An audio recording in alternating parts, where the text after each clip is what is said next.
In the story of American wealth, few names shine brighter than the Walton family heirs to the largest retail fortune the world has ever seen.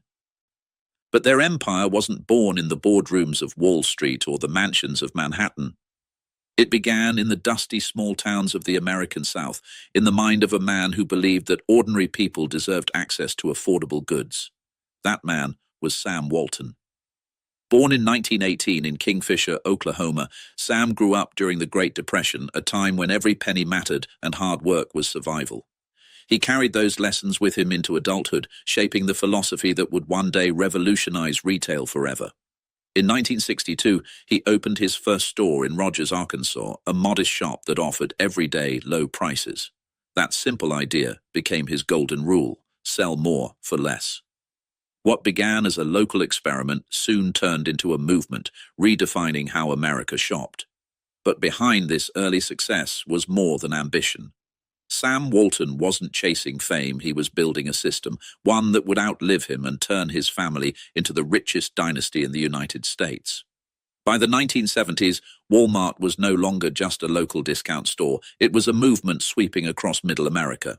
Sam Walton had cracked the code: give customers the lowest possible prices and treat employees, or associates, like partners in the mission. His philosophy was simple, but his execution was revolutionary. Walton built his empire on efficiency and vision. While competitors were focused on big cities, he expanded into small towns, communities forgotten by major retailers. His strategy was brilliant: dominate the spaces others ignored. He introduced distribution centers, invested heavily in technology, and created a logistical network that could move products faster and cheaper than anyone else. By 1976, Walmart went public, and the Waltons' wealth began to soar. But unlike other billionaires, Sam and his family held on to most of their shares, a decision that would turn each generation into multi-billionaires. As the 1980s rolled in, Walmart was unstoppable. Sam Walton became the richest man in America, yet he still drove his old pickup truck and wore khakis. That modest image became part of the Walmart legend, but behind it, a financial empire was quietly taking shape, one that would outlive its founder and dominate the world.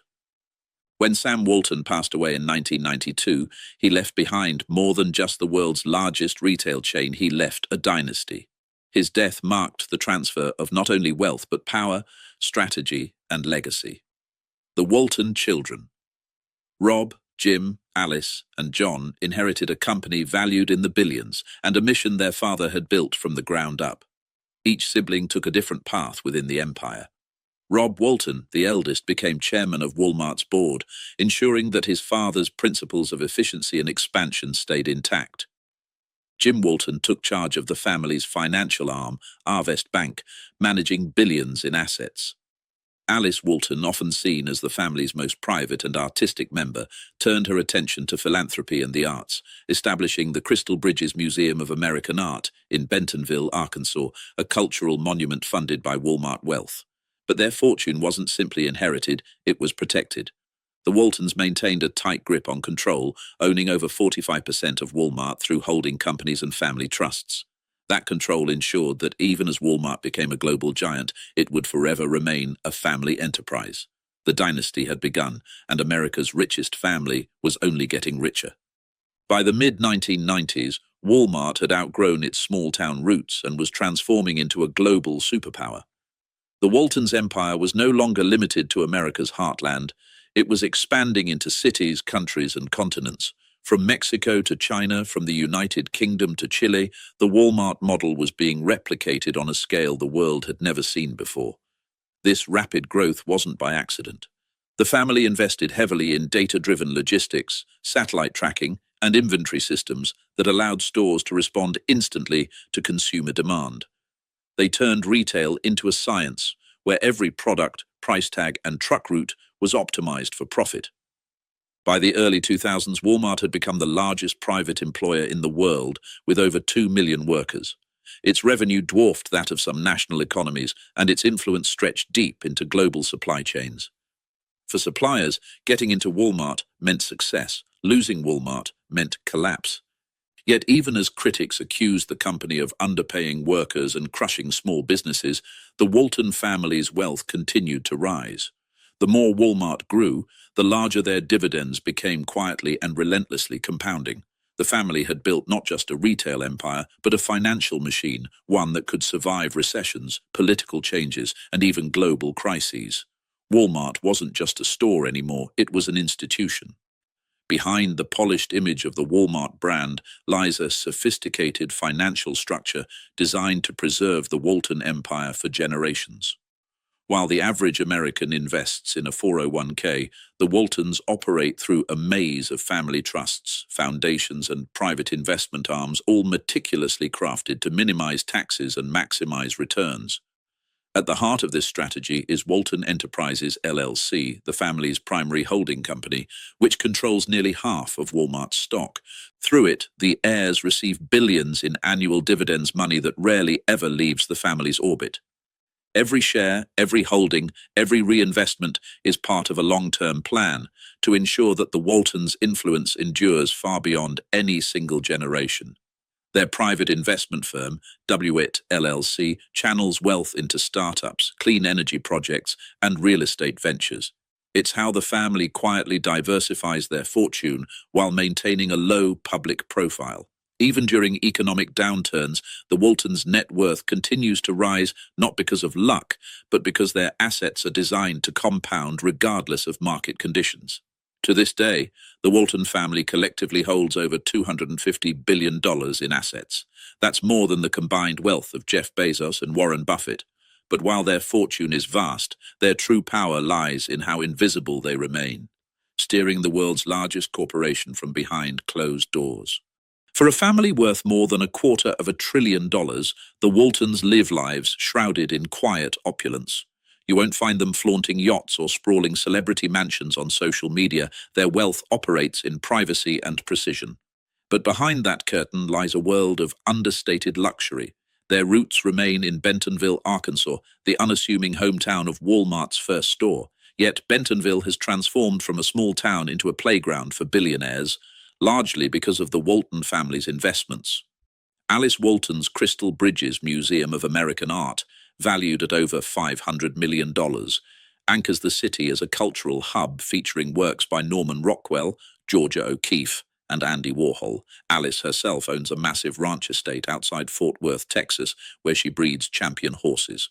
Meanwhile, Rob Walton lives in a sprawling mansion in Paradise Valley, Arizona, filled with rare vintage cars, including a multi-million-dollar Ferrari 250 GTO. Jim Walton, the most private of the siblings, resides quietly in Arkansas, overseeing Arvest Bank, the family's financial arm, which manages billions in assets. Their homes, while grand, are intentionally discreet. No gaudy palaces, no golden gates, just quiet elegance, security, and sophistication. For the Waltons, true wealth doesn't need to be displayed. It simply exists everywhere around them, in art, in land, in influence. But their lives extend beyond luxury. Every estate, every donation, every foundation is part of a larger strategy to preserve the family's image while reinforcing their grip on power. While the Waltons rarely appear in political headlines, their influence is woven deeply into the fabric of American power. They don't need to run for office. Their money speaks louder than words ever could. Through a complex web of political donations, lobbying efforts, and philanthropic grants, the Walton family quietly shapes national policies that protect their vast empire. They have poured tens of millions into campaigns, think tanks, and organizations that promote business-friendly regulations and lower corporate taxes. The family's political spending, though often decentralized across siblings, aligns around one central goal: preserve the system that built Walmart. In Washington, Walmart's interests are represented by some of the most powerful lobbying firms in the country. From labor laws to trade policies, few pieces of legislation escape the company's reach. Meanwhile, the Walton Family Foundation, their $4 billion philanthropic arm funds, educational reform, environmental initiatives, and community development. But even their charity has strategy behind it. Every donation reinforces their public image as humble billionaires, improving America's future.